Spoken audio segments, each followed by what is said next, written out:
11/22/1963. 11 plus 22 plus 19 plus 63, 115. We were at war 115. Karma is a bitch 115. That's what's written on her page. I'm not saying anything, but karma, not a person, but not as yet, is a bitch. Karma is a bitch 115, positive 115.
You get a certain amount of cult followers for anything, and then the true believers never die. I mean, a lot of people would say right now the Democratic Party is still in that mode, which is going to render them possibly an irrelevant party if they don't change.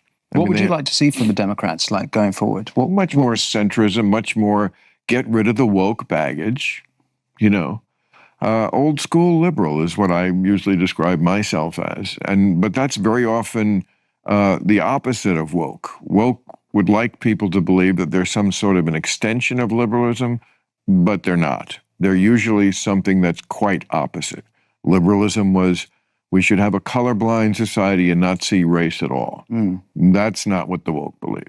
Yeah, I would say they're the opposite. Quite. Let's put race at the front of everything. Yep, absolutely.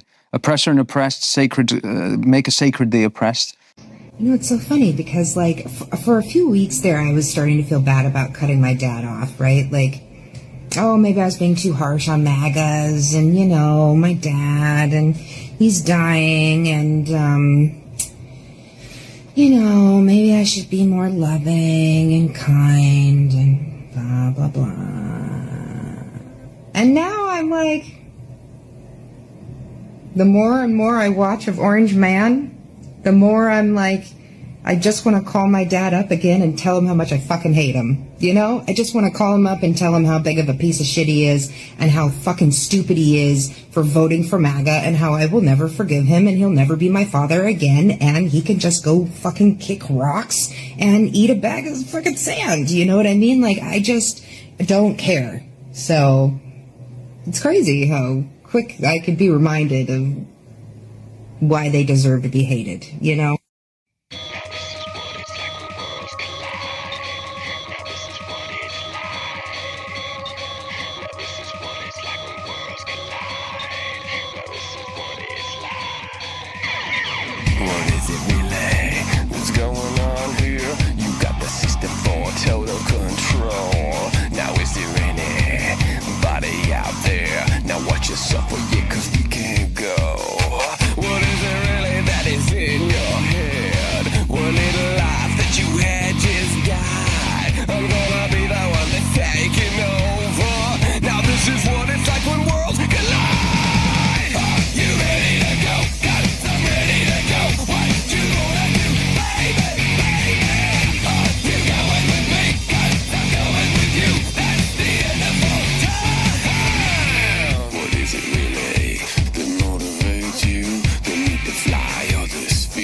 Now who's a light and who is the devil? You can't decide, so I'll be your guide. And one by one they will be chosen. Now this is what it's like when worlds collide. Are you ready to go? Got I'm ready to go. What you gonna do, baby, baby? Are you going with me? 'Cause I'm going with you. That's the end of all time. You are a robot.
Nature is the real world. Civilization is built on top of nature, from materials that come from nature to insulate you from nature. Civilization is a fake world that nurtures fake people that eat fake food and live fake lives. Humans can exist outside of civilization. For most of our history you can have human societies that thrive in the natural world. In fact, that's the default standard. Civilization is the rebellion against nature, against the unrelenting, unwavering persistence of natural law, a simulated environment to attempt to quell the worrisome mind of those not able to confront the reality of existence, unable to cope with the polarities that we're born into, and so they wish to homogenize life so as to erase all distinctions. No men, no women, no poor, no rich, no death, but also no life. Perhaps it's time to reconsider the path that we are headed down and start walking our way back to the real world, nature. Stay balanced.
sadness, and it was clear she couldn't go on. The door was open and the wind appeared. The candles blew and then disappeared. The curtains flew and then he appeared. Don't be afraid, come on baby. She had no fear, and she ran to him. They looked backward and said goodbye. She had taken his hand. Come on baby.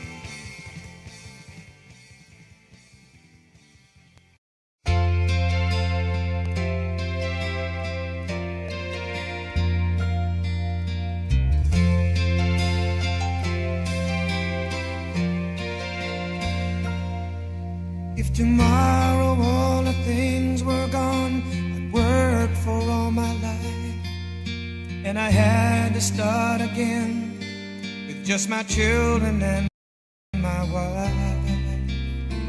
I thank my lucky stars to be living here today, 'cause the flag still stands for freedom, and they can't take that away. And I'm proud to be an American, where at least I know I'm free. And I won't forget the men who died, who gave that right to me. And I gladly stand up next to you and defend her still today, 'cause there ain't no doubt I love this land. Friends, delegates, and fellow Americans, I humbly and gratefully accept your nomination for the presidency of the United States.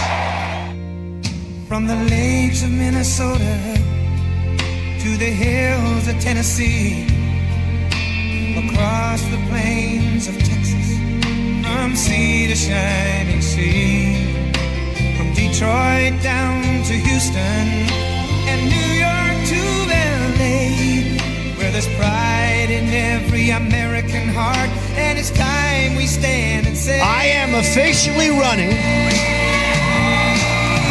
for President of the United States, and we are going to make our country great again. Forget the men who died, who gave that right to me, and I gladly stand up next to you and defend her still today, 'cause there ain't no doubt I love this land. God bless the USA.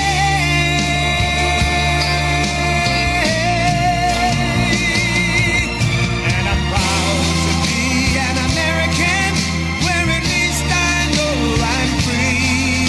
And I won't forget the men who died, who gave that right to me. Americanism, not globalism, will be our credo. Next to you and defend her still today, 'cause there ain't no doubt I love this land. God bless the USA.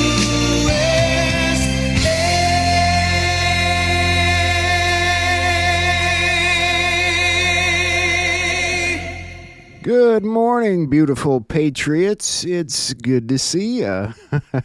I've been working hard all night, keeping up with the onslaught of news. Some positive, mostly a little bit on the negative side. I guess not all negative. It's news. It's news. What can you do? It's Tuesday morning. I think this is the earliest I've ever been on with you. But we've got a lot of good stories, so let's jump into them because we got a lot of them. And I don't want to stick on this story for very long because, again, we've got a lot of stories, but we'll talk about the deported guy that they're all crying about for a second. It's predicated on something that is not necessarily. They believe every time the Trump administration, every official of the Trump administration that has been in court on this case has attested to the fact that this was an error and it was a mistake. Look, so this, I think you're speaking about their public view of the case. I'm telling you that their view of it is that public. It's an El Salvador citizen who was sent back to El Salvador, who was in the country illegally, who, according to some people in his long process, which does include an existing deportation order, believes that he has an affiliation with MS-13. As I said, there's no version of this man's life where he comes back. And let me say one more thing. The people that want him brought back need to understand something. If the president of El Salvador releases him, and we do facilitate his return, when he lands in this country, one of two things will happen. He will be arrested, and then he'll either be sent back to El Salvador, where he is now, or some other country that I promise you don't want to go to. He's not going to be allowed to come back and live in this country as though he is a U.S. citizen. Nor should he be, and I don't understand the whining and crying and pissing and moaning about it. Look at what Trump has to say here. Moments ago, the legal criminal who was allowed into our country by crooked Joe Biden was convicted of the heinous murder of Rachel Morin. Rachel was a beautiful mother of 5 from Maryland, and her life was taken at the hands of a monster who should have never been here in the first place.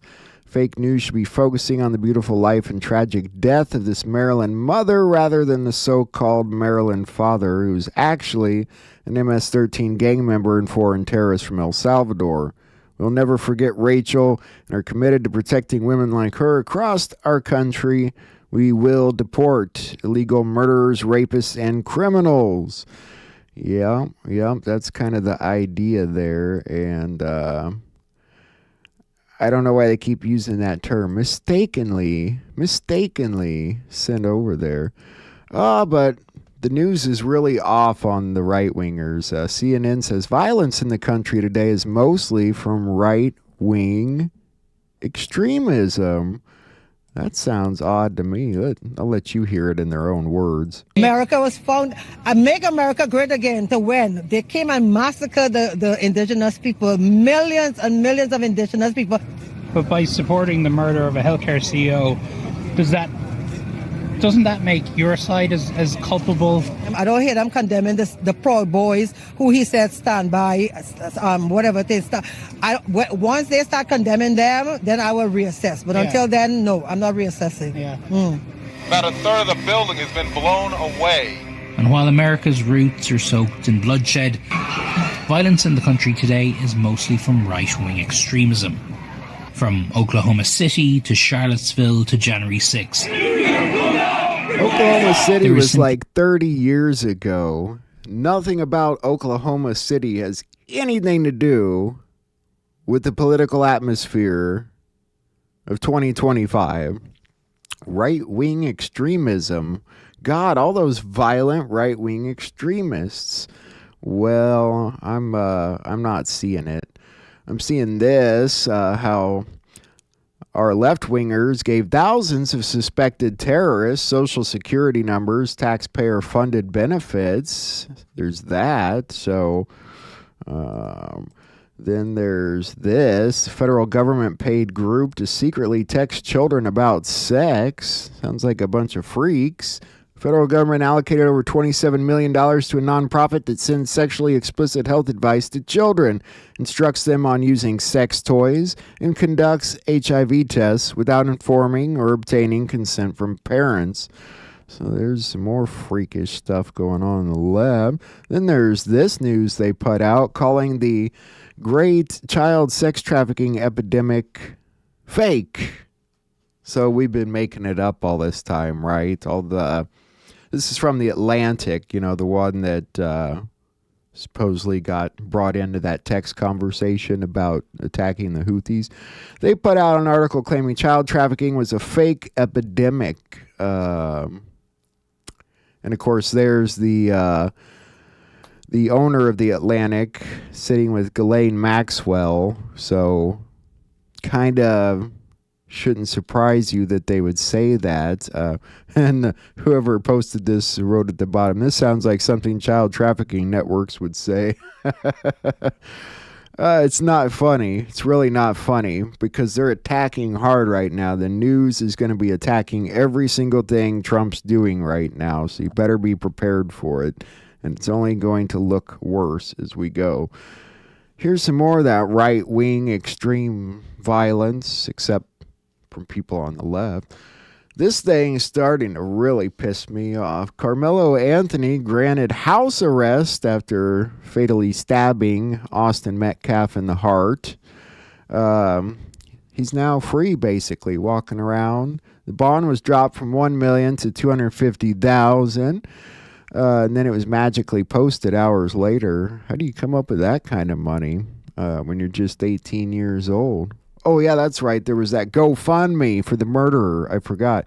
So, in case you think this case is just a mistaken case of self-defense, I'm going to read through why it's not. There's Austin Metcalf, by the way, stabbed in the heart, dead. Poor kid. Of course, his parents are very forgiving.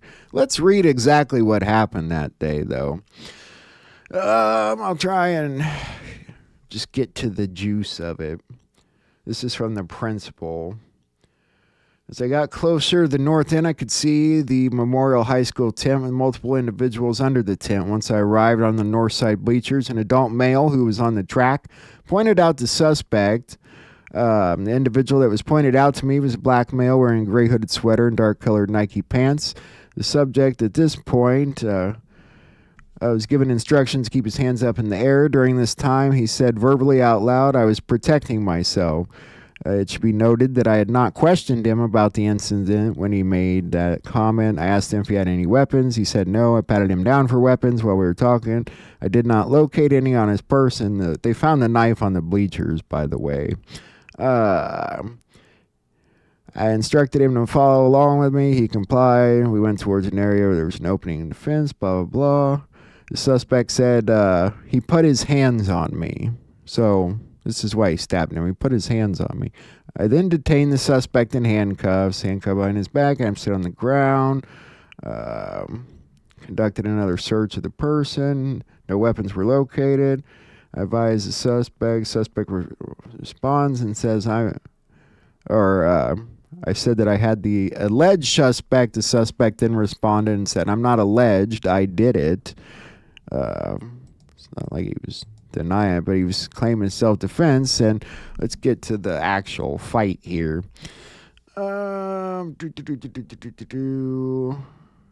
Clothes and blood. I want to get to the actual incident, and it's here. I put him in a patrol vehicle. I replied by telling Anthony I did not know what happened because he had said that he had asked if what happened could be considered self-defense. I replied by telling Anthony I did not know what happened. Should be noted in the car camera my patrol vehicle was activated. Prior to that, I noticed Anthony had blood on his fingers. Took a photograph. It's longer than I thought, but it's in here. Set up a crime scene. The officers on scene were informed that the knife it was used was tossed under the bleachers. It was open when they found it. Rain began coming down. Covered it with a blue tarp. Okay, here it is. Somebody told Anthony that he needed to move out from under their team's tent, and Anthony grabbed his bag, opened it, and reached inside and proceeded to tell Austin, touch me and see what happens. No one really thought Anthony really had any weapons in his bag, and Austin proceeded to touch Anthony anyway, and then Anthony told Austin to punch him and see what happens. A short time later, Austin grabbed Anthony to tell him to move again, and then Anthony pulled out a knife and stabbed Austin once in the chest and then ran away. Austin grabbed his chest, telling everyone to get help. Advised he did not know Anthony's name, but stated another. Could not identify Anthony, blah, blah, blah, skinny black male, goatee, poofy hair. Sin instructed to start a crime scene log, yada yada. So there's the actual content of it. They wanted him to move, kind of got into a little shoving bit. I assume maybe just kind of pushing, getting in each other's faces, and then Carmelo saying, touch me, but he stabs him in the chest. That's not self-defense. I don't care what fucking world you're living on. It's not self-defense. Someone shoves you, you don't get to pull out a knife and stab them in the heart. That's not self-defense. And honestly, I wonder if this event even actually happened. That's just a Jack theory, because I know how badly they're trying to start racial tension right now. And what better than something like this right here? Black kid stabs a white kid in the heart on a track field for no reason. Now he's at home and everything's fine. It's disturbing. It's disturbing. And I think they're trying to start tension. That's my theory on it. So, moving on. Speaking of more tension and something else I wonder about, if it's real or fake or just a bunch of bullshit. Governor Shapiro's house being burnt down. Police have arrested Cody Balmer for arson after he allegedly set fire to the governor's house. He was reportedly angry with Shapiro after the state of Pennsylvania auctioned off his property. He's going to be charged with attempted murder, terrorism, aggravated arson, and aggravated assault. This story will disappear fast. Yeah, somehow I wonder, though. I wonder. Here's Cody Balmer. So what were you thinking on Sunday morning? What were you thinking on Sunday? Why did you do that? Why do you say you hate the government? Cody, why do you hate the government? Tell me anything. Cody, why do you do it? Something like that, sir. You have anything Cody, to say, is the confession you gave to police accurate? Cody, why do you hate the Your father governor? said he tried to help you, sir. He's a dick with ears. So there's that. Here's what the dick with ears had to say. We have, as the colonel indicated, Cody Balmer is in custody. We are preparing a criminal complaint to charge him. This is not a record yet, but the charges will include attempted murder, terrorism, aggravated arson, and aggravated assault against an enumerated person. These are all very serious charges. As with any charges, the defendant is presumed innocent. We will file those charges within the next several hours, and we will include... Here's what went wrong.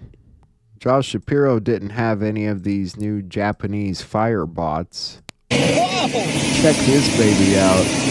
It's a robot that puts out fires. Isn't that a great idea? That's all he needed. Would have been okay.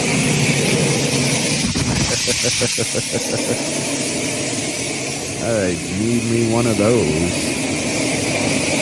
What's a name that sounds like Bomber? Bomber for 400, Gingeroo. Anyway, Japanese firebots. Gotta give me one of those. Chinese President Xi Jinping urges Vietnam to oppose Donald Trump's tariff bullying.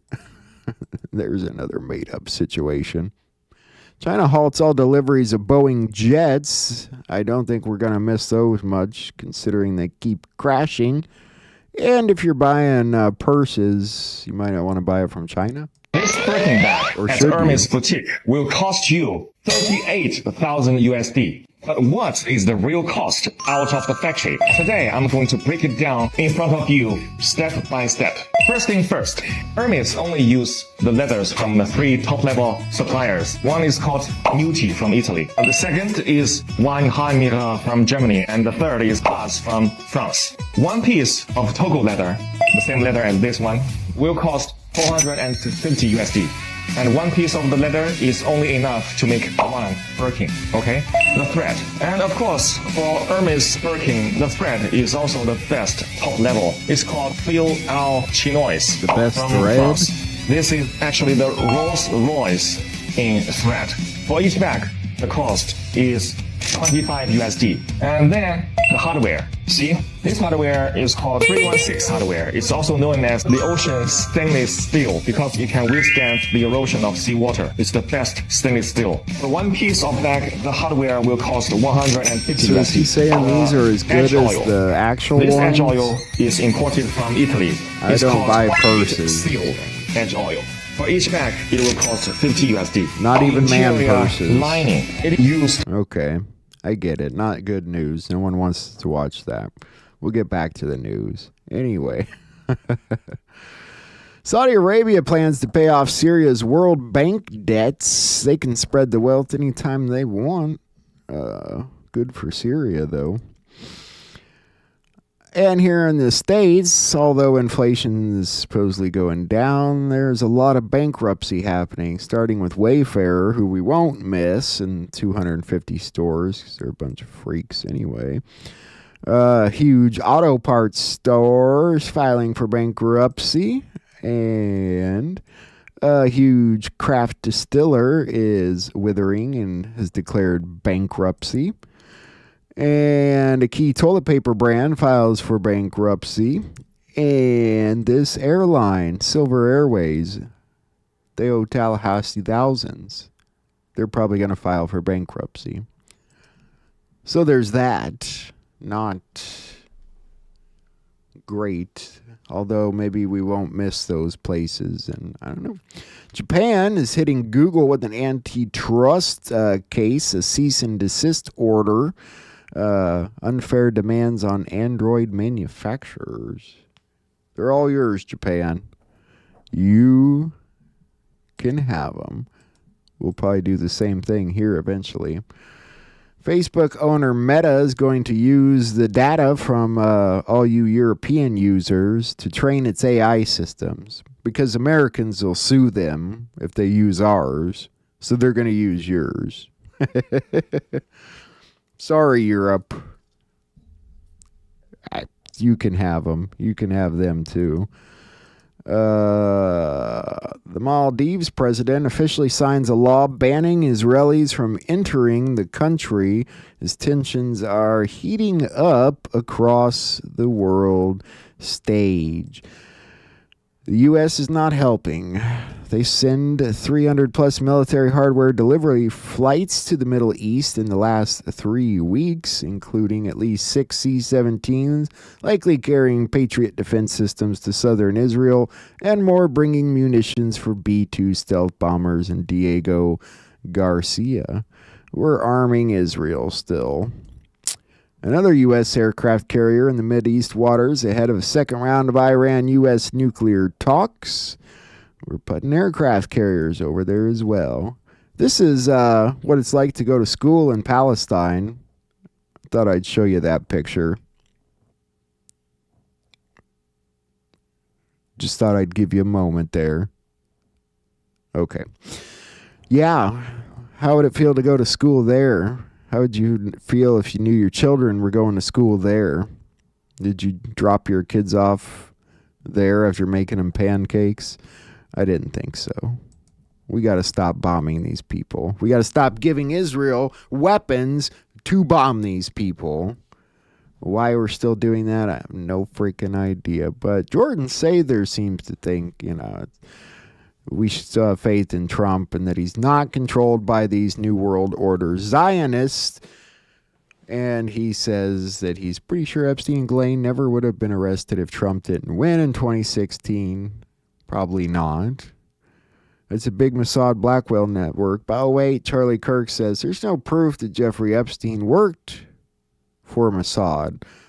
Bullshit. Excuse me.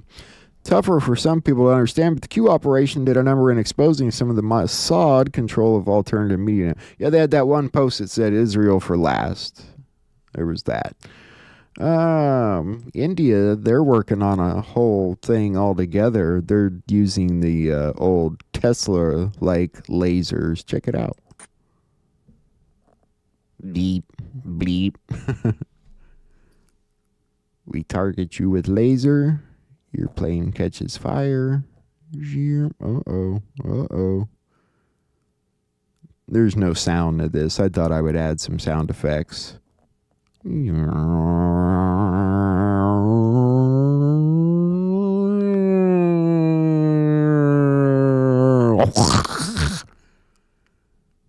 like those sound effects? Pretty cool lasers, India. Moving forward, let's get into this Russia stuff. J.D. Vance clarifies stance on Russia. Zelensky's absurd. He added, I think it's sort of absurd for Zelensky to tell the American government, which is currently keeping his entire government and war effort together, not a good statement, that we are somehow on the side of the Russians. Yes, we've been accused of being on the side of the Russians from Zelensky. And he calls it not productive rhetoric. Yeah, no, probably not. Although Witkoff's making some progress. Lavrov said Russia's position had been set out clearly by President Putin in June of 2024 when he demanded that Ukraine must officially drop its NATO ambitions and withdraw its troops from 4 Ukrainian regions claimed by Russia. I think that is about their only option for peace.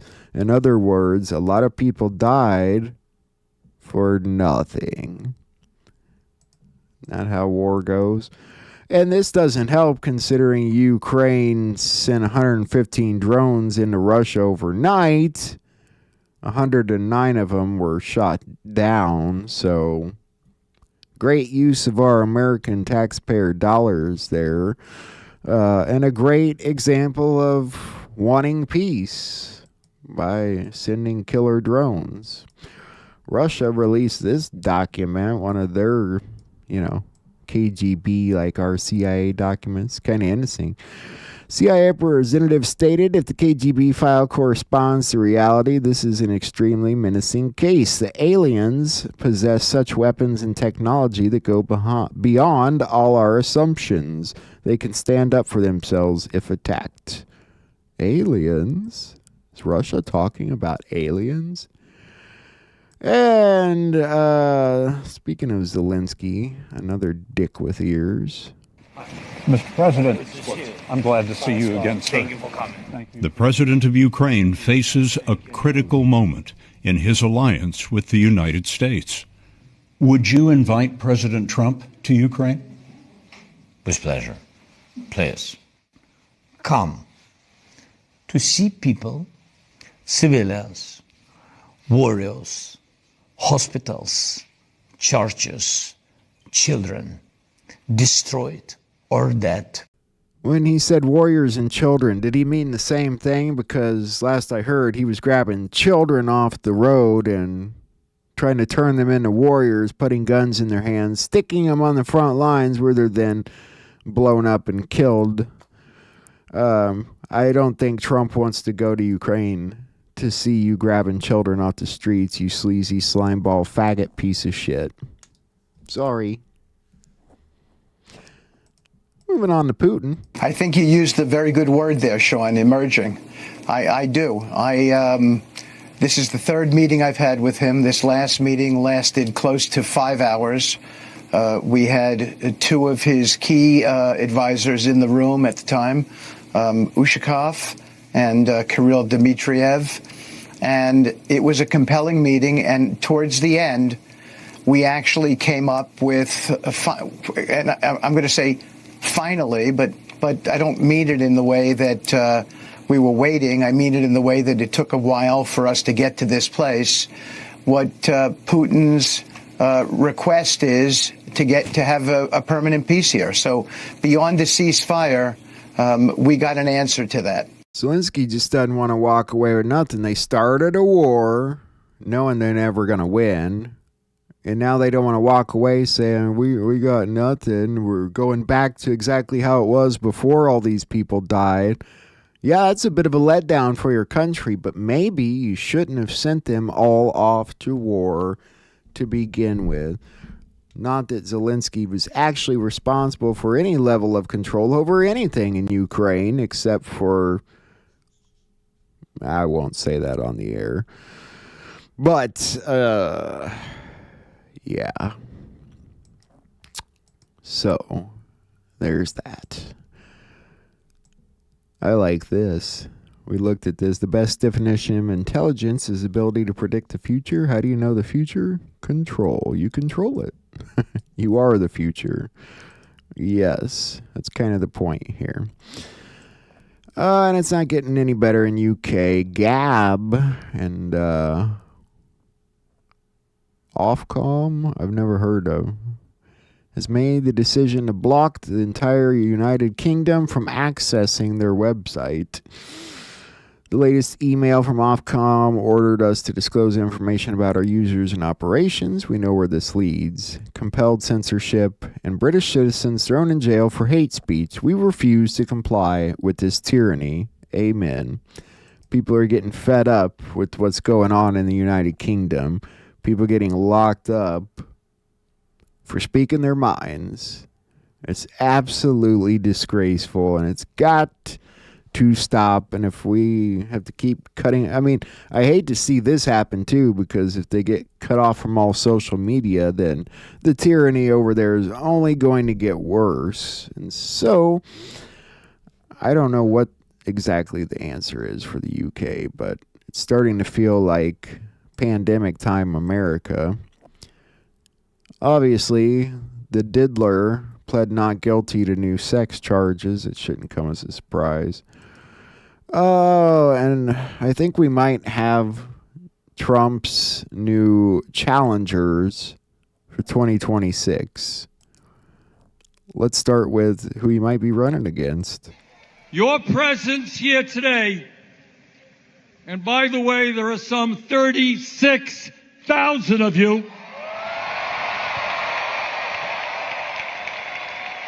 The largest rally that we have ever had.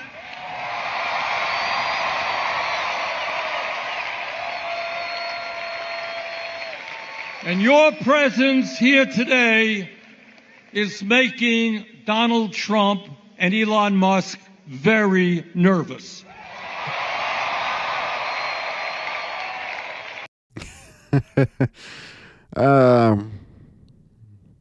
I'm guessing they probably didn't even know he had a rally. Nervous? I'm not sure I'd use that word, Bernard. He's probably laughing at you, honestly. Especially since this is your would-be running mate. Also, you know, the other way I think you can think about it is that we are, you know, perhaps we are in the downfall of the broken way. This was not built to last. Inequity, injustice is not built to last. It lasts a long time. It could last hundreds of years, but ultimately it crumbles into this, you know, a small cohort of incompetent people that create damage. And from that, something new can spring. And so maybe something is declining right now, but maybe it deserves to decline. So we can have more of the same. So we can have the people that created this downfall start a new generation prepared for another downfall in the future. Oh my God, they might be the worst duo ever. And with that, I want to watch this guy's video real quick, who talks about them being the worst duo ever. And then we'll move on with some more news, like, that fake flight into space by Katy Perry and people. Oh, maybe it wasn't fake. Maybe they went up there, but there's something weird there. They're really trying to clog the news cycle right now, but let's move forward with these two idiots. What a surprise that we have right now. Bernie Sanders and AOC is going to be our 2028 Democratic presidential candidates. And it's a pretty interesting choice. Considering that Bernie Sanders was betrayed by the DNC, he even went out and straight up said it. This ain't even a conspiracy theory. Bernie Sanders went on Theo Von a few months ago, revealing that he was betrayed by the DNC and that he felt like his election could have been more secure. And it didn't happen just once, but twice. More interesting than that is that AOC is now boasting right behind Bernie Sanders. Whoever expected for Democrats to be so down? He does make a damn good point there. What kind of man goes back and heads up the people that screwed him over out of an election that he should have been a part of? We'll see if this guy has anything else to say. That they have to go out and ask other celebrities to run for president. Stephen A. Smith, Dwayne "The Rock" Johnson, Oprah Winfrey, all of which have allegedly been approached by the DNC in hope that they will run for president. How did they get so bad? They lost trust from the people, bro. Like, you cannot constantly be pushing propaganda the way they did and think people are going. I don't think we have to explain how they got as bad as they are. How bad they are, you guys are aware. Bernie and AOC, they might have half a brain cell between them. Of course, it could be her. Jasmine Crockett, good Lord. She simply forgot to inform Social Security that her grandma died in 2012. For the past 13 years, she's been collecting $2,600 a month in her grandmother's, dead grandmother's, Social Security. You know, if I did that, if you did that, we'd already be in cuffs, on our way getting booked, fingerprinted, DNA'd, and locked in the fucking slammer. Her big ass mouth is running around talking about Mexican people need to keep working on our farms. That's why we need to keep them in the country so we can, you know, have them picking cotton. Somebody lock somebody up. Seriously. I mean, I'm about to take a drive to Washington with some handcuffs. And not the fun kind. An ex-Clinton lawyer threatens to sue Nevada unless ballot harvesting's permitted. What's ballot harvesting, you might ask? Well, it's just day after voting, basically. Ballot harvesting is collecting completed absentee ballots from voters and then delivering them to polling places or election offices, usually by third-party officials. Yeah, that's, you know, we can trust in that. You sue away, Clinton person. Trump points out that MAGA is gaining tremendous support, according to an NBC poll. The judge orders Bank of America to pay $540 million in FDIC lawsuit. They're always getting sued, I think. They're a terrible bank. I mean, they gave me money. I mean, how stupid can you be? I'm kidding. But really. And we've talked about this, but I had to laugh about it again because, you know, it's clear what he's doing here. He's freezing these people out. He's shutting down these institutions. And they're not just educational institutions. They're so much more than that, where your secret societies come from and blah, blah, blah. I'll fly with you, Gerald. I've never been in a plane. I'd probably go. Probably not a good time, but I probably would do it. Any news about April 20th? Not thus far, but gonna look for that for tonight's episode. The Vatican is reportedly rehearsing the Pope's funeral as the 88-year-old battles pneumonia still. Shouldn't he have been over that pneumonia already? Does that take like a month to cure? I didn't think so, but the Swiss Guard has been placed under curfew preparing for his possible death. I'm guessing he's already dead. Pope, who previously revealed he has already chosen his burial site, is set to break tradition with both his tomb's location and coffin design. Doctors have diagnosed him with a complex respiratory infection. I'm sure they'll use some wise timing when they kill him off. And this in Germany, the next, leader of Germany, Friedrich Merz, he enriched his life by selling illegal drugs as one of the highest traffickers in Germany, largest traffickers in Germany. This is the next leader of Germany. He's your biggest drug dealer. Wow. Sounds like America. Leader of the CDU and most likely future Chancellor of the Federal Republic of Germany, linked to the largest drug trafficking network in Germany and Europe. The Foundation to Battle Injustice revealed how his contacts with Latin America cartels brought drugs into Germany in exchange for German weapons, generating for Merz and his close associates hundreds of millions of euros. Lock him up. Somebody. Germany. Come on. What are you thinking? And a sandstorm in Iraq made for this colorful, beautiful video,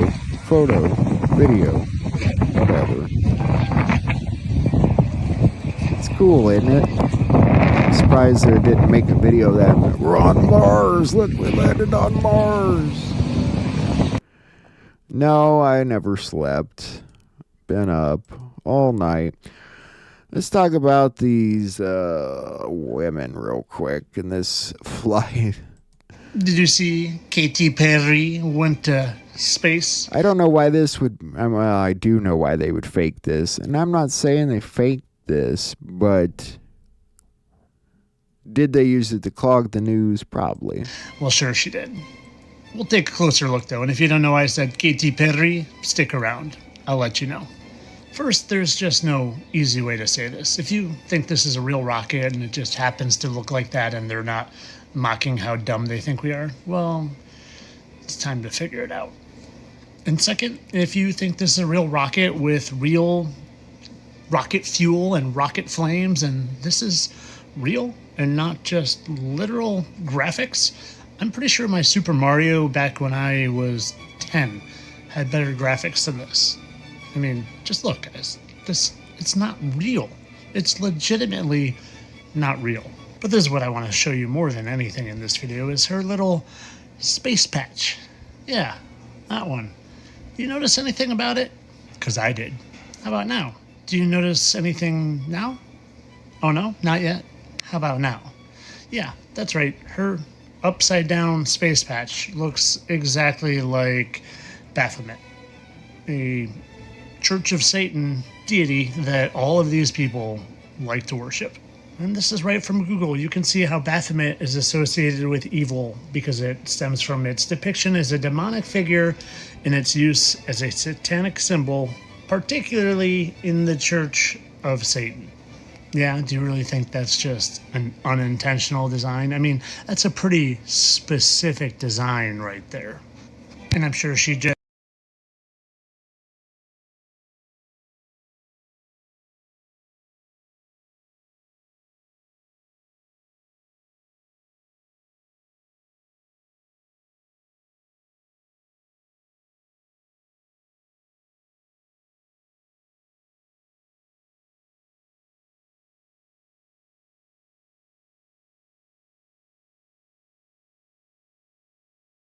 accidentally hit that exact pose on her way down. Forgot to turn my mic on, didn't I? Spaceship. Oh, and if you don't know why I said Katy Perry like that, it's because I did a video once showing how Katy Perry is actually Jean-Benet Ramsey. And you can watch for yourself how I go back and forth. What I was saying when I was muted was I don't understand the helmet thing, you know. I would think if you went up that far, 62 miles, you would need a helmet because the guys that go up in the spy planes have to wear a suit with oxygen or something. And they're like 60 miles up. They went up 62 miles for 11 minutes didn't seem to even have helmets, but And that's we'll Jean look. We're going to Benet look at their... and Katy Perry. And I even found some smoking gun birthmarks that are irrefutable that it's her in the same eye. I don't know And what to make basically about that the point theory. Is that all these people on the TV, the fake astronauts, the celebrities, the musicians, all they are is mind control agents. People take that a little bit far, I gotta say. The whole John F. Kennedy Jr. is actually Pierce Brosnan and Kevin Costner. You're getting a little on the fringe side of things, but let's move away from the fringe here and take a look. Good evening, everyone. Just wanted to do a really quick video on this staged Katy Perry to space hoax. Aside of all the other proofs of this hoax, I just want to show you this really quick one that happened during the live footage of the opening of the hatch. Check this out. You know, you saw her get so emotional in her pre-flight interview. Is she still is that still the weighing emotion, or is she still just oh my God, I saw the stars, I saw the curvature of the earth? You know, what's going to come out of her mouth, but really her heart? And is that Jeff Bezos out there right by the capsule? Kind of hard to see. That is correct. That is Jeff Bezos, our founder, on the left, as well as Sarah Knights, our crew member 7. Okay, guys, did you see that? Let's go back and watch it one more time.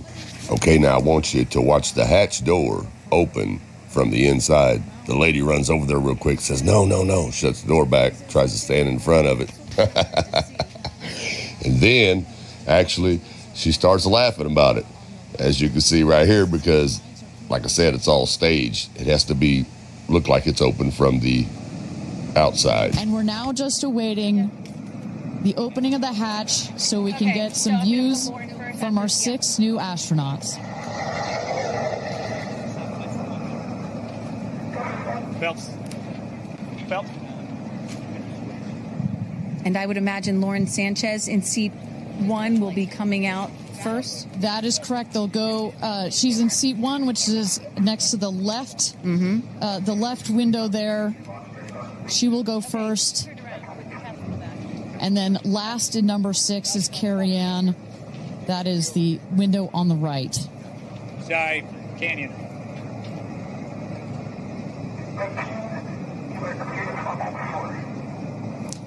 You see those vans arriving. Those are friends and family.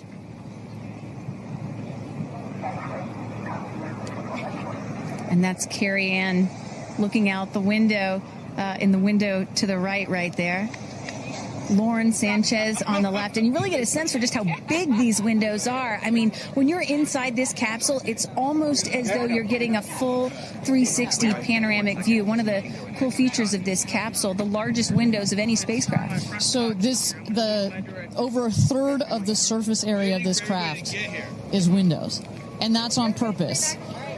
There were many meetings with our founder, Jeff Bezos, where our engineers brought him some windows. He said, nope, make them bigger. They come back. Nope, just that's waiting nice, to see but him make them open bigger. it from the outside. And what you get here, why is that so important? So many of our astronauts have said, when I got out of my seat, I looked at outside my window, and I turned around, and I looked at the other 5 windows, and my brain created a panoramic view, a panoramic photo of it, because so much of the capsule is windows, and it makes for just an incredible experience. Sarah. Good? Okay, here we go. Here goes Jeff Bezos to open the hatch.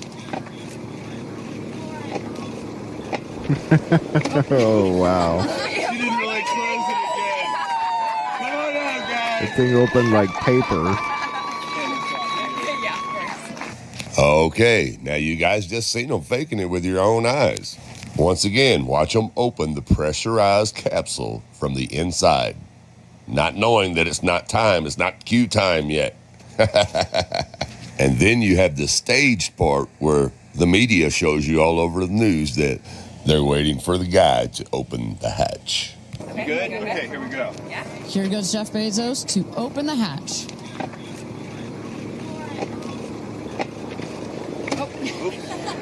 She didn't really close it again.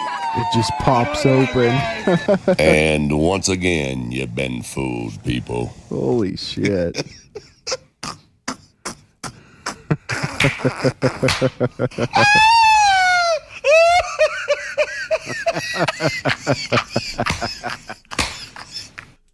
Oh shit. That's something there. Yeah. The store shouldn't open like that. I'll go ahead and show you this while we're at it. You can tell me what you think of their little performance here. 1, 2, 3, taking up space! Tamir's in space. It's okay. Leave Flynn up there. Flynn, behind you. Look. Flynn, I gotcha. I gotcha, Flynn. Gotcha. Proud of you, Flynn. Flynn, can I nap? Oh, the moon! You guys, I will have to tell you, look at the moon. That's amazing. Wow, look at the blue line. Oh my gosh. Oh my goddess. Wow. Oh my That's our pink moon. Okay. Now it's time to take out that one. Oh my gosh. I wonder who's filming. There's a lot of cuts. Whoa. That's amazing. So there is that little performance. God. And so what's the point ultimately? And I know some of you will say, oh, it's this flat earth, round earth debate. Maybe, but purely, I think it's just to clog the news cycle to stop you from paying attention to the release of the Crossfire Hurricane documents and all the other things happening, the stuff that Doge is telling you about, all the money that's being stolen. And they don't want you to pay attention to that. They want you to watch the exciting news, like a bunch of females going into space for the first time, or you know, a white boy getting stabbed in the heart on the track field and his killer walking free. Anyway, we're going to shift gears to another performance. We're going to go back to Trump's assassination attempt and look at some things here. We'll start with this video from General Flynn. You bring up the assassinations and you bring up terrorism, and you said somebody always knows. That's really struck me, General. Someone always knows. We have photos of Matthew Thomas Crooks before he shot Trump on the phone. Seems to be making a phone call on FaceTime. You can literally see it. Somebody knew. Somebody knew that a bullet was heading towards Trump's head that day. Yep. Who was it? And now, last week, we have news that I cannot wait to talk with you about, that Ryan Ralph was planning on using American-made weapons, either a Stinger missile, right, an RPG, to shoot President Trump's plane out of the sky. Yep. We have his own text messages. His text messages were released communicating with the Ukrainian military saying, get me these weapons. It's in the DOJ filing right here. You can see him say, I want to kill Trump. He's saying this on apps. He's sending these messages. Someone in the Ukrainian hierarchy must have known that this was going to happen, or they were plotting this. Our intel agencies who've hacked Tucker Carlson. Tucker says, hey, the NSA just got all of my messages. Yep. They just took everything. They took everything from my phone, my email, my Signal chats, all the encrypted stuff. The NSA just scooped it all up whenever they wanted to. Dude, this guy was the most obvious assassin. And we still know nothing. He was allowed to be within feet of President Trump, and he was armed. The Secret Service had to shoot at him. What's going on here, General? It seems like we know so little. We know nothing about these guys. Yeah, here's what I would say about this, and this is for for whatever, because I know there's a lot of frustration. There's a lot of frustration right now, and I'm frustrated to a degree.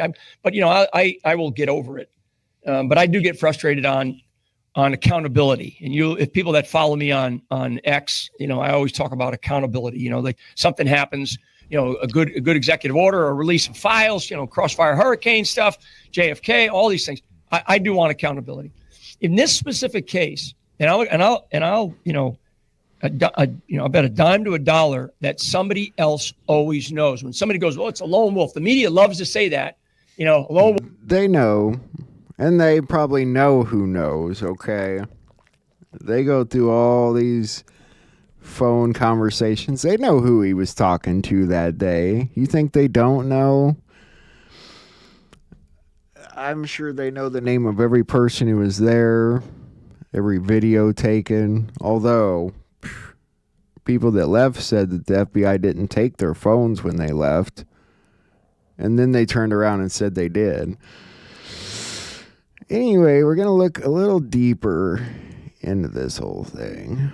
We are going to be looking at some disturbing videos, strange and odd news stories, and as always, let's go ahead and get right into today's video. Somebody tagged me in a video yesterday, and it had to do with this amazing breakdown about what took place at Trump's rally on July 13th. They did some amazing connecting the dots. They brought forward new information, new news information, and they are extremely convinced that the person on the roof was none other than Maxwell Yerrick and not Thomas Matthew Crooks. No matter if you're a Republican, a Democrat, or you don't believe in politics, you're the type of person that believes that both wings are operated by the same head, there was still something very strange about that news story. Maxwell Yerrick's name was ablaze on social media, to the point so many people were talking about it and saying that it was him on the roof that multiple fact-checking websites had to come out and tell us, no, it wasn't Maxwell Yerrick, it was Thomas Matthew Crooks. Still, many people did not believe it. Many people still connected those dots.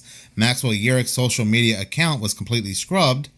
And people were like, well, all he has to do is come out and say it wasn't him, and it'll prove it wasn't him because the person on the roof is clearly deceased. This one story is very important due to the fact that this proves that news and media, they lie. They give false narratives. When we know something else to be true, they release their fact checkers from the toilets and sewers they reside in to tell us, no, what you believe is absolutely false. You're just a crazy, kooky conspiracy theorist. Well, if that was Maxwell Yerrick on the roof, then what happened to Thomas Matthew Crooks? Who knows? They disposed of him. They got rid of him because his name is no longer any good. His name is already out there. And I always said that Thomas Matthew Crooks was going to be used in a school pow-pow story. But this is old information. We had already spoken about this multiple times on this channel. Why am I talking about it again? Well, news has come out yesterday that a Wisconsin teen ended the lives of his parents in a plot to end the life of Trump. And guess what? Guess what police just happened to find? They just happened to find, like with every one of these bizarre news stories, the manifesto. His manifesto where he admits to everything, like what we saw with Luigi Mangione. Remember when news first broke out that they captured him at McDonald's and he had with him all this money, these guns, the clothing he wore at the scene, and he had a manifesto detailing what he was going to do. Even though he pled not guilty and said it wasn't him, he just happened to have on him his manifesto admitting to his guilt. When it comes to 17-year-old Nikita Kassab, his manifesto really lays it all out. There's a call to end the life of President Trump, make and detonate bombs, and carry out other terror acts. In the 3-page manifesto, the goal of, to end the life of President Trump is to start a political revolution and promote white supremacy. Isn't it just crazy and convenient and a coincidence that investigators and researchers these days, they don't have to do much work because the entire confession is always right there.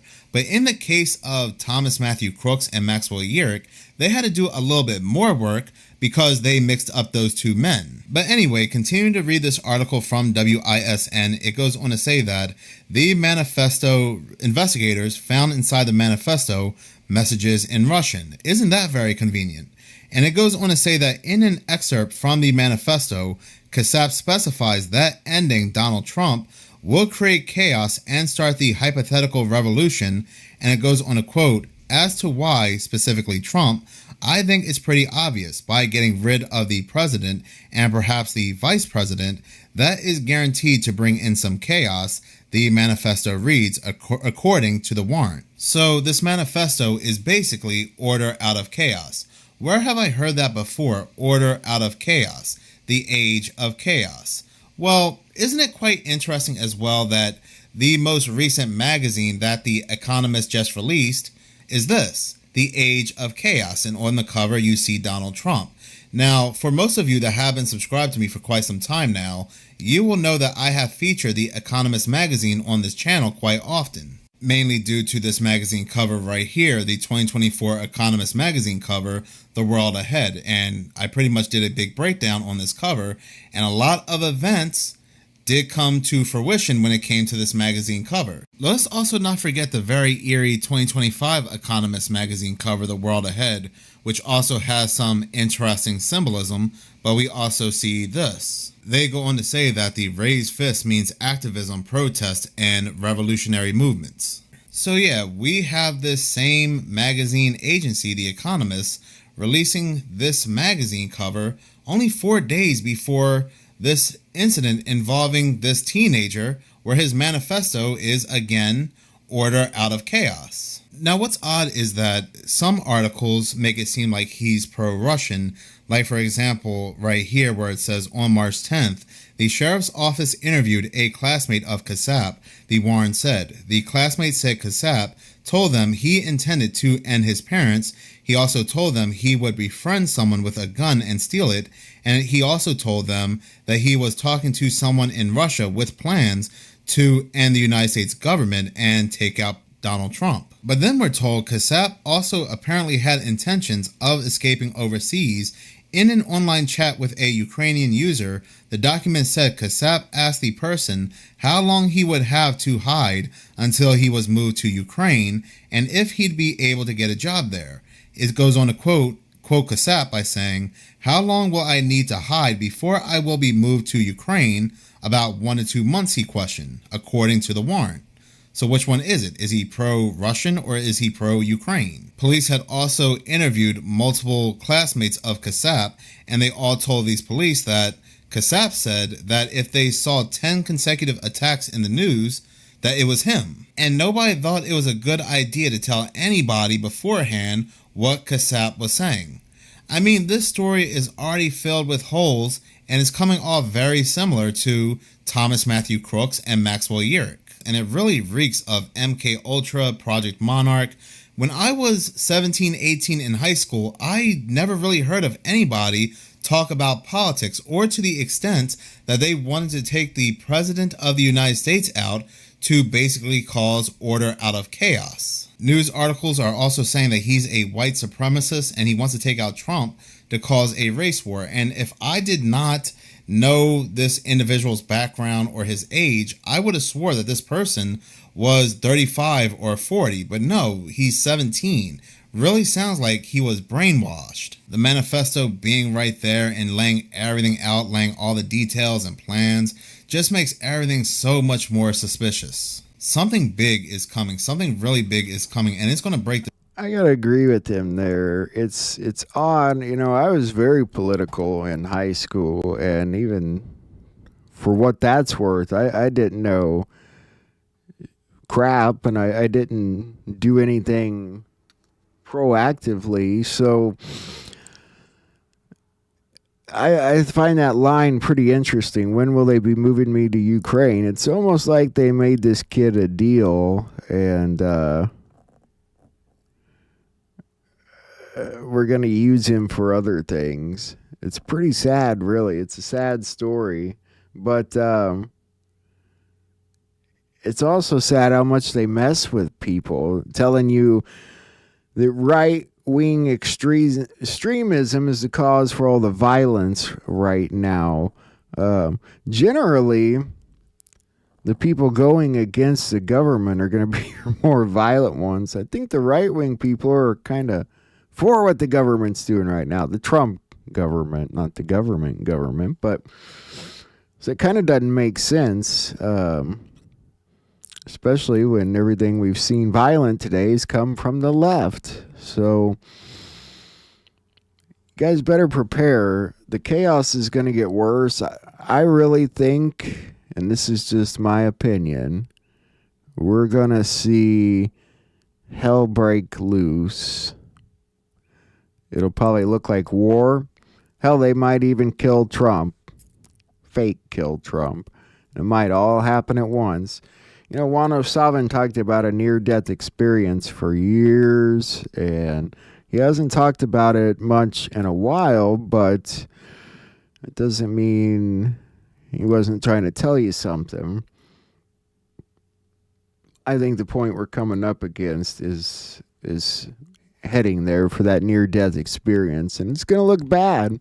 And everyone in our movement's probably going to think we're at an end and it's done and we failed, and it's not the case. And I'm just trying to tell you guys to be prepared for that, to be prepared for the news to put out fake stories, to continue clogging the news, to continue putting out stories that will play on your emotions and try and make you angry and want to be violent. They are really trying hard to start a civil war, to create any kind of civil disorder that they can. It's not going to be a fun time. Probably not going to be very fun. We're seeing a lot of good things happening on Trump's side, but that doesn't mean there's not going to be a time of sorrow ahead of us, in my opinion. I feel like. So I'm just trying to prepare you, because I know we're all getting excited for things now. We're ready for an end, and if all this happens first, I could see a lot of people thinking it's over, it's done, we've lost, but that's not the case. We're very much winning, very much in control. Remember that no matter what you see, they're in control. They know what they're doing. They've planned this a long time. And everything's going to be okay. So, let me finish up this video. The straw on the camel's back. I mean, we were even seeing movies come out about a civil war. They, and of course when I say they, I'm talking about the so-called powers that be, are working on a narrative and a agenda. Because all these stories are starting to not make any sense and are starting to sound the same. And again, they are going to lead to something. So I have been noticing something, and I actually made a post about this yesterday on the conspiracy side of Reddit, that there are some very strange news stories lately involving the number 6. Now, if you're not aware, and I already made a couple videos on this topic, there will be 6 women supposedly going to space. These 6 women include Katy Perry, Gayle King, and Jeff Bezos' fiancée, Lauren Sanchez. I believe this trip is scheduled for today, this morning, so by the time I upload this video to YouTube, this trip will already have been completed. Now, there is nothing bizarre and strange about this story outside of the fact of how Gayle King was acting. She was acting like she did not want to go. She was being forced to go. It seemed like she needed confirmation that everything was going to be okay. To the point that people were coming out and saying it seemed like somebody was putting a gun to her head and forcing her to go, that Oprah may sacrifice her. But like I said in my last video, while this does seem very strange, her reaction, this will be nothing more than a photo op. But going back after the launch had taken place and reading some of the comments, some people are making good points by saying, like this person right here, and not one onboard camera to watch them. This being such a big thing, and they didn't think of putting a camera inside. What a joke. Another person said it's probably fake. This person right here said they had a cabin camera for the Shatner launch, so this is a little fishy. And that is true. You would think there would be a camera inside capturing their reactions. Another person said, how do we know they were even in there? And this one last comment says, by the way, if we see no video of them in the cabin and then during splashdown, it didn't happen. Just such a very weird story. What was the true purpose behind this? Who knows what they're really truly doing, but like I said, the only reason why people were talking about it and why the story came off strange was how Gayle King was acting. The only video footage we have of them is where the pod is already on the ground and they're seen exiting the pod. That's another point. The video I just showed you of them in the pod floating around, looking out the windows, that just came out today that I found. when I first talked about this yesterday, there was just the outside of the pod and them getting ready to enter the pod. There was no video of them floating around in the pod. It magically has appeared today, though. Odd. I mean, the whole thing is just BS. Who is really buying this? Then on Thursday, April 10th, we had a news story come out where 2 American Airlines planes at the Ronald Reagan National Airport, an airport that has been featured quite often in the news lately, these 2 planes had clipped their wings, and there were exactly 6 members of Congress on board the plane. Then on that exact same day in New York, we had a helicopter, a Bell 206, with exactly 6 people on board crash, and all of these people had lost their lives. Then a couple days later, we had another crash in New York, this time involving a small plane with 6 people on board, and all 6 people had lost their lives. These people were Corinna Groff, a former MIT soccer player, once named the NCAA Woman of the Year. The other people on board this plane were her family members, her father Michael Groff, who was a neuroscientist, her mother, who was a urogynecologist, her brother, her brother's partner, and her boyfriend. This family has a very interesting background. Michael Groff, Corinna's father, was an associate professor of neurosurgery at Harvard Medical School, was also appointed executive medical director of neuroscience at Rochester Regional Health last summer. So in certain factors, he could be seen as another CEO or another top executive who just lost his life in another aviation incident. Just like the girl in the helicopter crash who was celebrating her birthday, Corinna Groff was also celebrating her birthday as well. Now, they don't say what caused the crash, but I do find this tidbit to be rather interesting that they would include this.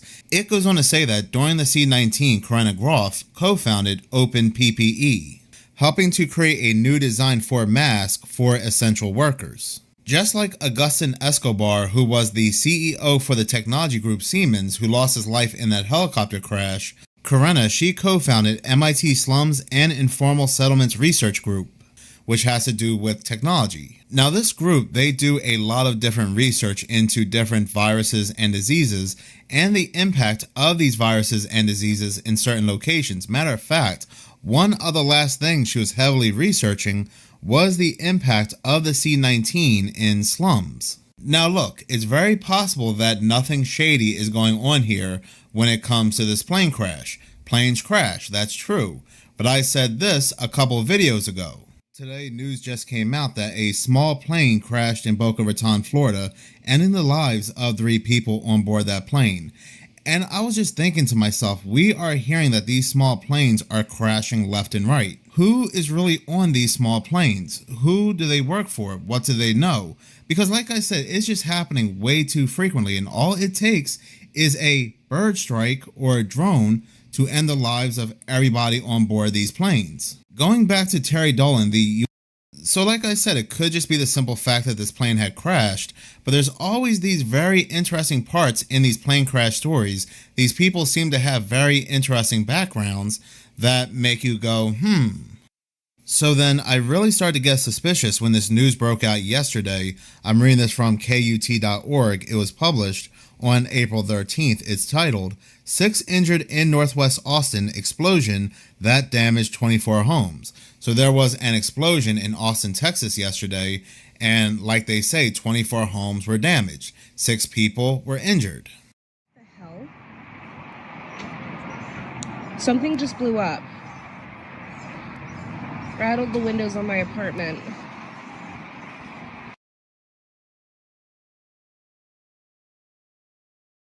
And yes, the camera just happens to pan by slow enough so we can see the magic number, 33. So we know what kind of story that we're dealing with here. The article I'm reading from does go on to say that the cause of the blast is currently under investigation by the Travis County Fire Marshal. Officials at the scene said the neighborhood has no underground gas lines, but the newly constructed home that exploded did have propane tanks. Now, even if that were true, how many propane tanks did this one home have to cause all this damage? 24 homes damaged and 6 people injured.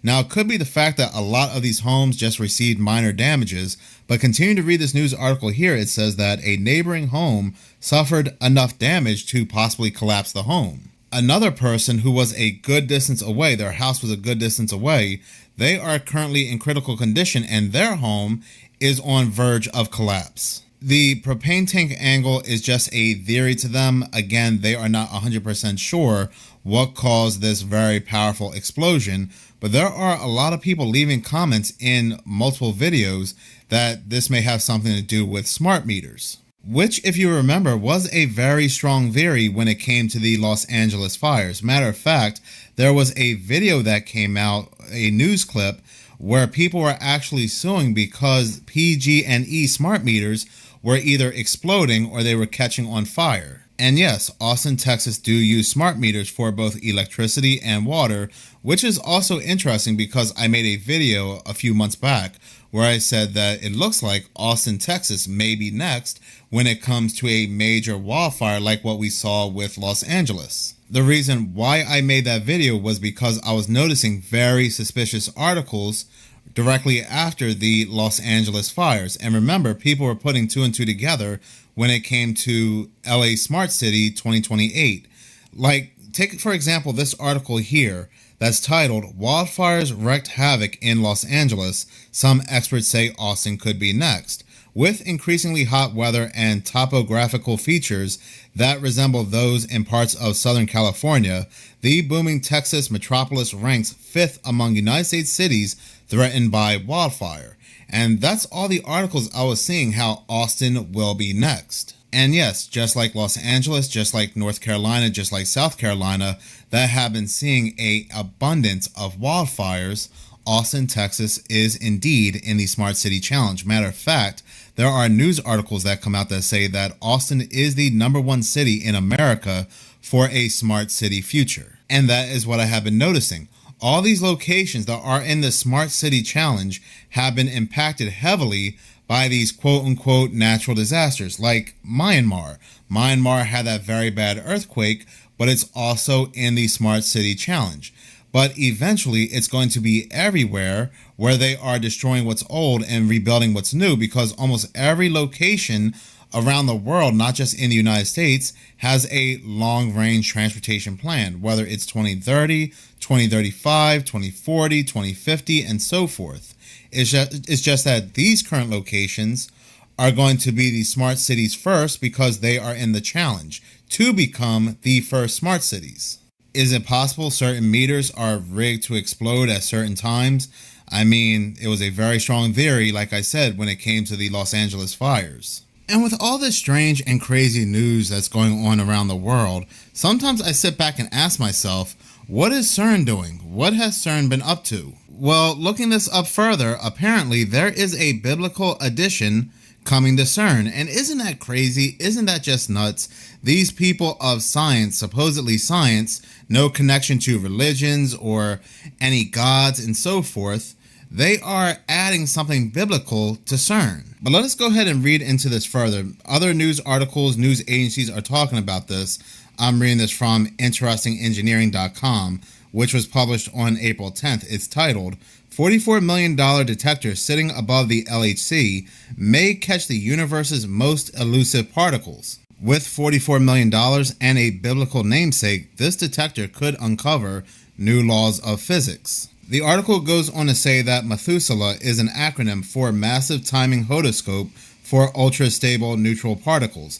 Named after Methuselah, the biblical figure said to have lived nearly 1,000 years, Methuselah is a towering detector that aims to spot long-lived particles that slip past existing detectors, potentially unlocking physics beyond the known universe. It also goes on to say that the world's largest particle collider is getting a religious makeover, but not the kind involving holy water or divine intervention. The detector is set to work alongside the upgraded high luminosity LHC, which will increase the facility's luminosity by a factor of 10 and increase the number of Higgs bosons, which is the God particle, CERN physicists will be able to study. The upgrade should be finished by 2029, right before the 2030 agenda. But get this, the Methuselah will consist of a massive box which would be 131 feet 40 meters on each side and 36 feet 11 meters tall. This box will contain nothing but air and several detectors that will spot long-lived particles that have so far ghosted the Large Hadron Collider's main detectors. Around the inside, there would be rows of sensors to catch particle signals. It would sit about 330 feet, there we go, 100 meters away from the main collider beam. Dirt and rock would lie between the two, helping block unwanted background noise. That is crazy. That is absolutely crazy. Methuselah will be ready to go in 2029 alongside the upgraded LHC to open us up to a whole new world of physics. And do you notice when it comes to these... So, I'm going to show you a couple more news stories real fast that popped up while we were on here. This one. 2 men are facing charges in the disturbing kidnapping and torture of a Burien woman. Thanks for joining us here at 6. I'm Preston Phillips. And I'm Mary Num. The victim told police she was forced into a car as she was arriving home from work, and what happened next nearly killed her. It's a case investigators have been trying to solve for months. KOMO's Jeremy Harris live tonight with the story in Burien. And Jeremy, the allegations here are just shocking. Preston, and they came to light today in charging documents that were just filed here in King County that allege 2 men came up with a plan to kidnap a woman, steal her car and jewelry, and then kill her, but she survived. This is the Burien apartment complex where police say 2 men kidnapped the woman as she... What they're not saying when they keep saying 2 men is they mean 2 Tren de Aragua members, 2 illegals, 2 terrorists. Was getting home from work. From here, investigators say the men used a power drill on the woman's hands, threatened her, and eventually drove her here to the mountains near Snoqualmie Pass, where they forced her over a Jersey barrier and then shot her. She told police she played dead and waited for the men to leave before flagging down help. After months of work from the King County Sheriff's Office and the FBI, 2 men, Alexander Arnaez and Kevin Sanabria, are now in custody, charged with kidnapping, robbery, and attempted murder. While in that vehicle, they used a power drill to drill into her hand to get access to her cell phone as well as bank accounts. There were threats made. Who's gonna be next? This is why we have to get these people out of the country. They don't care about our laws. They took her out. They ran a drill through her hands to try and get her banking information, shot her, and left her for dead. Only by God's grace is she still alive. We got to get these people out of the country. Are all of them that way? Absolutely not. Of course not. Do you want to take the risk? Do you want to have to worry every time you go out shopping? Probably not. Next story. Los aranceles van a reemplazar el income tax. You know, you're the only one that's asked me that. Oh, I deal with all these big financial geniuses. Nobody ever. There is a chance that the money from tariffs could be so great that it would replace. You know, in the old days, about 1870 to 1913, the tariffs were the only form of money.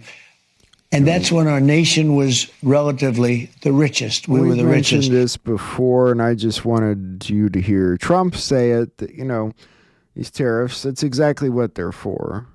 He'll get rid of income tax on anyone that makes less than $150,000 a year. How do you make up that tax money to keep the country going? Tariffs. Tariffs. It's a good idea. You're like me, you've been waiting for the arrest of the crooked, corrupt pedo fucks that have been robbing our country blind. Oh, I got something beautiful for you. Let me lay this shit out to you. On April 11th, last Friday, Christopher Flanagan, state rep of Massachusetts, was arrested for wire fraud and embezzlement. $36,000. And you might be thinking, that's not the corrupt, crooked Democrat fuck that I wanted to see arrested. Well, I'm getting there. Let me lay it out for you. The investigation into Christopher Flanagan for wire fraud and embezzlement started in October of 2023. In December of 2023, the U.S. Attorney General's office took over the investigation. He was then arrested on April 11th, 2025. That is 555 days between the investigation and his arrest. Now let me lay out something even more awesome for you. The number of days between right now, today, April 14th, and midterm elections is 567 days. Now, if I was playing some wicked chess game with some crooked, corrupt pedo fucks, I would fucking come at these bitches about 2 months before midterms and just lay fucking waste to the corrupt Democrat Party at the midterm elections. That's what I would do. I'm just a dude on a farm who builds cool shit in a state you've never been to, so what do you think Trump's gonna fucking do? Let's let the man cook. Good luck to you all. Long live this beautiful republic. So there's that. We had looked at that. I want to look at this situation in Boston real quick. Against a child. And an illegal immigrant from Ecuador. He's facing more than 20 counts of sex crimes against a minor. DHS Secretary Kristi Noem writing this. Does Boston's Mayor Michelle Wu think these pedophiles are above the law? Imagine what our ICE officers could do without sanctuary city policies that protect illegal alien criminals, including child predators, murderers, and rapists. Okay, a couple more quick stories are popping up here. North Carolina Supreme Court throws out hundreds of ballots based on flawed data. I think that's a good thing for our side of things. The Lego boss has died. If you're a conspiracy theorist, you'd say he chose this over Gitmo. Top Lego boss dies in horror skiing fall as tributes pour in for close pal of royals. Inspirational Lego boss Michael Halby, 64, has tragically died after taking a heavy fall while skiing. So there's that. I was never good at Legos. My brother had the patience. I did not. Oh, these guys, you're going to see so much fake news in the next month. It's going to make you sick. Fired FDA chief is now out trashing RFK Jr. in his autism study on the fake news, saying Big Pharma has the most to lose. If you're talking about money, it sure does. And I hope we take them for all of it. I think that is it, but let me make sure. There's a couple more things popping up that might be interesting. Have you ever heard of Russia's mysterious doomsday radio station? Apparently it's spitting out some interesting stuff over the past few days. Check it out really fast. Then I will let you guys go about your day.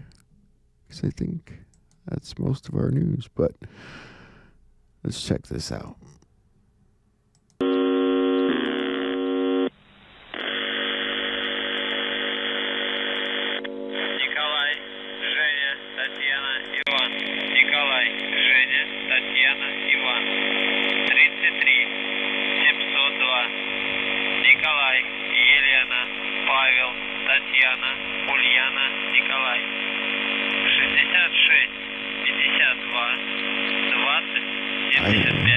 Heard Indiana. Neptune, Thymus, Foxcloak, Nudabux.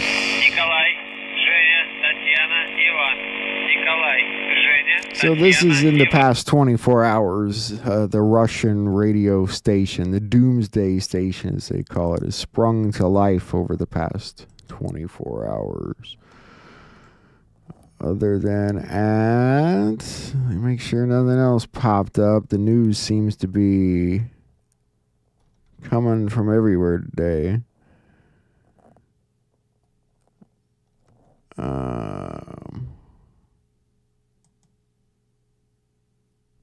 It's kind of a funny image.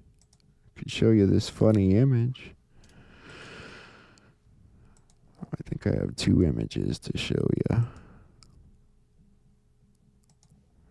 Charles Jaco. Is he related to Michael Jaco, they say? Remember, that was the funniest news story ever. I don't know why it says Saudi Arabia. They were supposed to be in Iraq, weren't they? Maybe I'm wrong. And other than that, the House is seeking testimony from the 23andMe co-founder after they filed bankruptcy. So I think that is all the stories today. I did want to show you this movie trailer. They're showing around all the Patriot sites. I think it's from Angel Studios, maybe. It's called City of Dreams, and it comes out August 30th.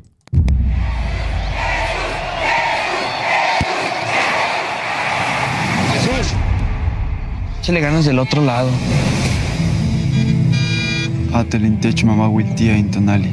No tlactocatzine. Tihuelcuinecuilis intonali. Vamos, mijo. ¿Y el chamaco, cómo está? Está listo. Es bueno, es bueno. Es la decisión correcta para toda la familia. ¿Crees que mañana vas a salir a jugar a la cancha? No. Any reason you rolled through that stop? I'm sorry. That's your son? Yes. Got any ID for the boy? Yeah. Watch the stops. To a 2018 red Mustang belonging to Rodrigo Ramirez. Rise and shine, homie! Rise and shine! First shift 6:30, second shift 12:30. Last shift till 11, and boom, lights out at midnight. You crush it. I know there's more of them in there. Well, fake passport isn't going to cut it. Yes, sir. These people have no criminal history whatsoever. Kind of busy shin. The busy kind. We've got evidence that they're harboring illegals. Plus for warrant denied. Copy that. I'd quit poking around. Catch my drift?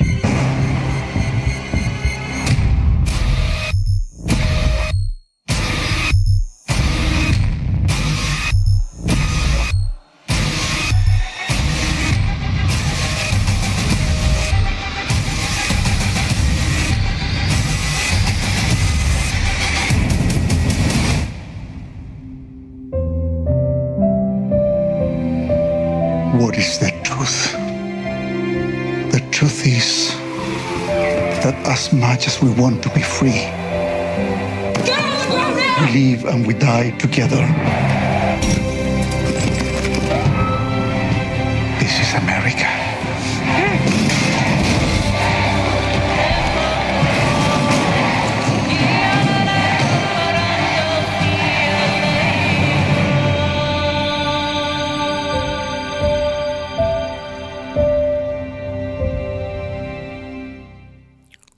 That is City of Angels. It comes out, or City of Dreams, sorry, Angel Studios. Comes out August 30th. A couple more things really fast. Prince Charles is in Italy lecturing people on the climate crisis, which is odd because I thought he was supposed to be sick.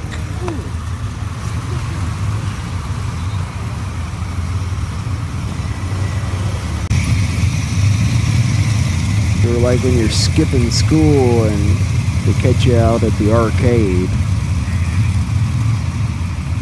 He took his Bentley.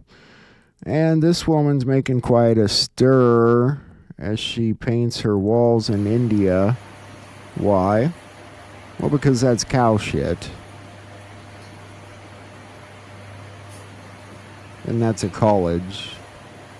And she's painting her walls with cow shit. Why? I have no idea.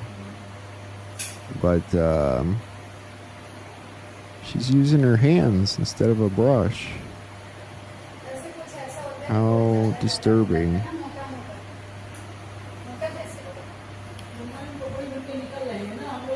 I'm guessing the smell is great, especially when it's hot, and it's probably hot a lot in India. That is all the news I have for you guys this morning. God bless you if you stuck around.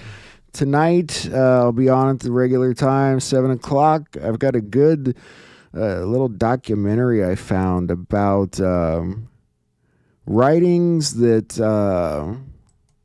were written, first-hand accounts of Jesus Christ. So we're going to look over some of those tonight. I think it'll be fun. Of course, we'll look at all the news going on tonight because apparently there's going to be news flowing in all day today. It looks like it's going to be one of those days. So glad I got on here early and got rid of some of it. Anyway, God bless you guys. Go out, get some sunshine if you can find it. It's cooling off and getting windy, but just enjoy your day any way you can. And I'll be back tonight, 7 p.m. Central Standard Time. And yeah, keep it real, guys. Don't let the news trigger your emotions. Rise above it. You guys can do it. I know you can. Why? Because you guys are awesome. And I love you guys very, very much. And it's really good to see you this morning. Earliest you'll ever see me. Maybe. Anyway, God bless you, folks. I'll see you tonight. Take care.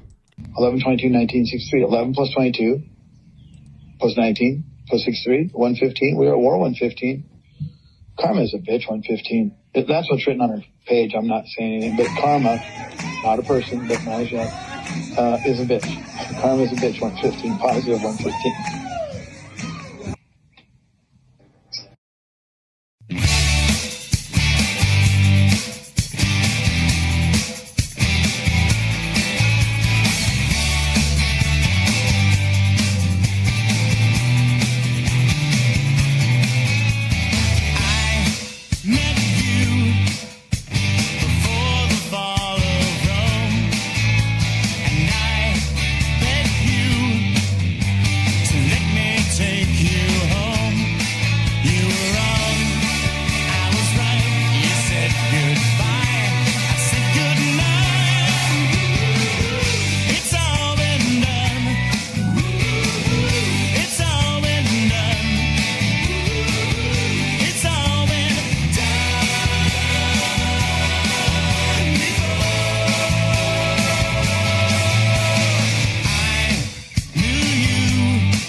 You get a certain amount of cult followers for anything, and then the true believers never die. I mean, a lot of people would say right now the Democratic Party is still in that mode, which is going to render them possibly an irrelevant party if they don't change.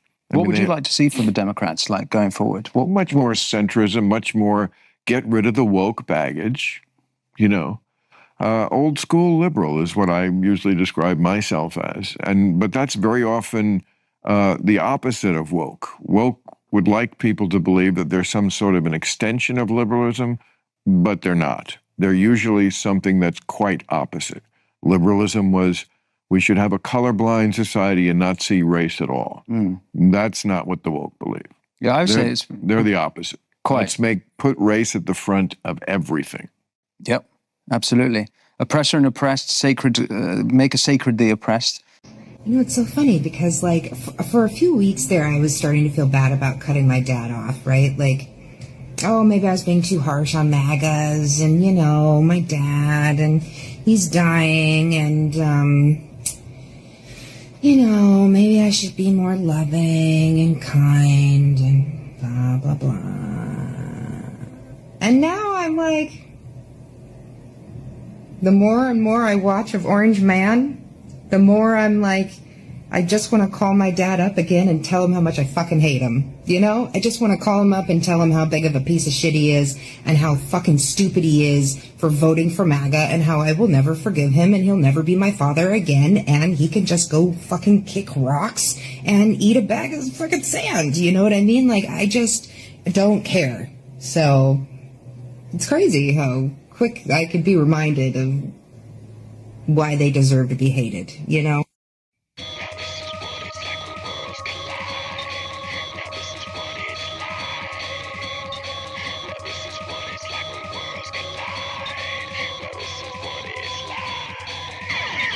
What is it really that's going on here? You got the system for total control. Now is there anybody out there? Now watch yourself for you, cause we can't go. What is it really that is in your head? One little life that you had just died. I'm gonna be the one that's taking over. Now this is what it's like when worlds collide. You ready to go? Got it, I'm ready to go. What you gonna do, baby, baby? You going with me? Got it, I'm going with you. That's the end of all time. What is it really that motivates you? The need to fly or this fear to stop? I'll go along, then you realize when we get there, I see not a teardrop. Now who's the light and who is the devil? You can't decide, so I'll be your guide. And one by one, they will be chosen. Now this is what it's like when worlds collide. You ready to go? Got it, I'm ready to go. What you gonna do, baby, baby? You going with me? Got it, I'm going with you. That's the end of all time. You are a robot.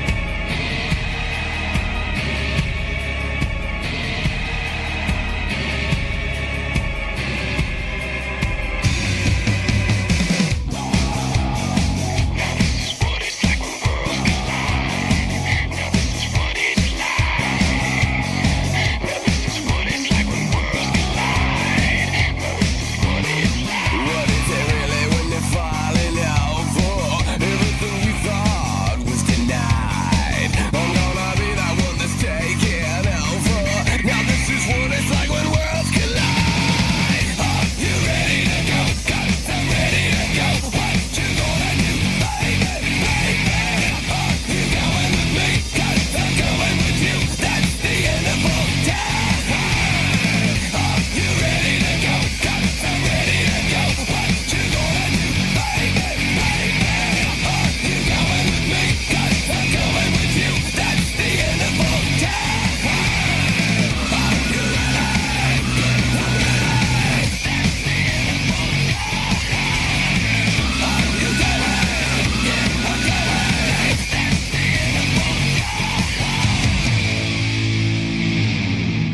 Nature is the real world. Civilization is built on top of nature, from materials that come from nature to insulate you from nature. Civilization is a fake world that nurtures fake people that eat fake food and live fake lives. Humans can exist outside of civilization. For most of our history we have, you can have human societies that thrive in the natural world. In fact, that's the default standard. Civilization is the rebellion against nature, against the unrelenting unwavering persistence of natural law, a simulated environment to attempt to quell the worrisome mind of those not able to confront the reality of existence, unable to cope with the polarities that we're born into, and so they wish to homogenize life so as to erase all distinctions. No men, no women, no poor, no rich, no death, but also no life. Perhaps it's time to reconsider the path that we are headed down and start walking our way back to the real world. Nature. Stay balanced.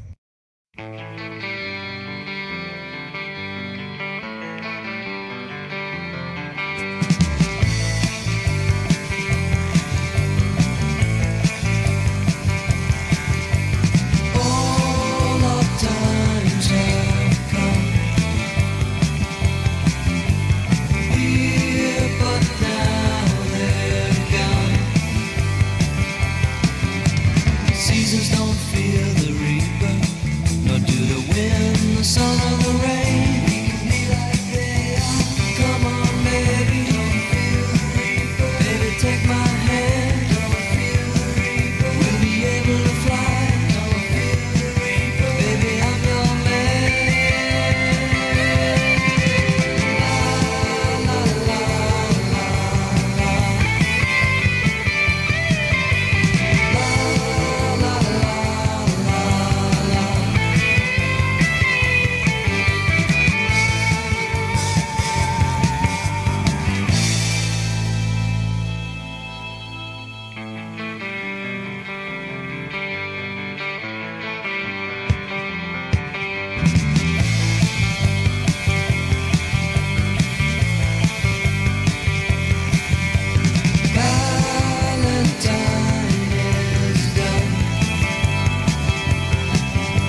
If tomorrow all the things were gone I'd worked for all my life, and I had to start again with just my children and my wife.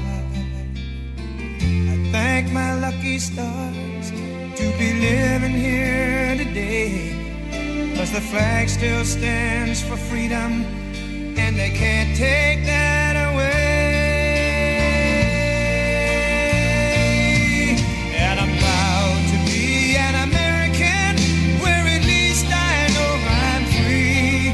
And I won't forget the men who died, who gave that right to me. And I gladly stand up next to you and defend her still today, 'cause there ain't no doubt I love this land. Friends, delegates, and fellow Americans, I humbly and gratefully accept your nomination for the presidency of the United States. From the lakes of Minnesota to the hills of Tennessee, across the plains of Texas, from sea to shining sea, from Detroit down to Houston and New York to LA, where there's pride in every American heart, and it's time we stand and say, I am officially running for President of the United States, and we are going to make our country great again. Forget the men who died, who gave that right to me, and I gladly stand up next to you and defend her still today, 'cause there ain't no doubt I love this land. God bless the USA.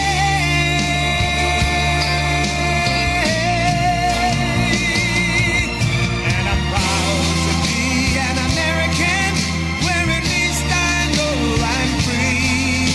And I won't forget the men who died, who gave that right to Americanism, not globalism, will be our credo. Next to you and defend her still today, 'cause there ain't no doubt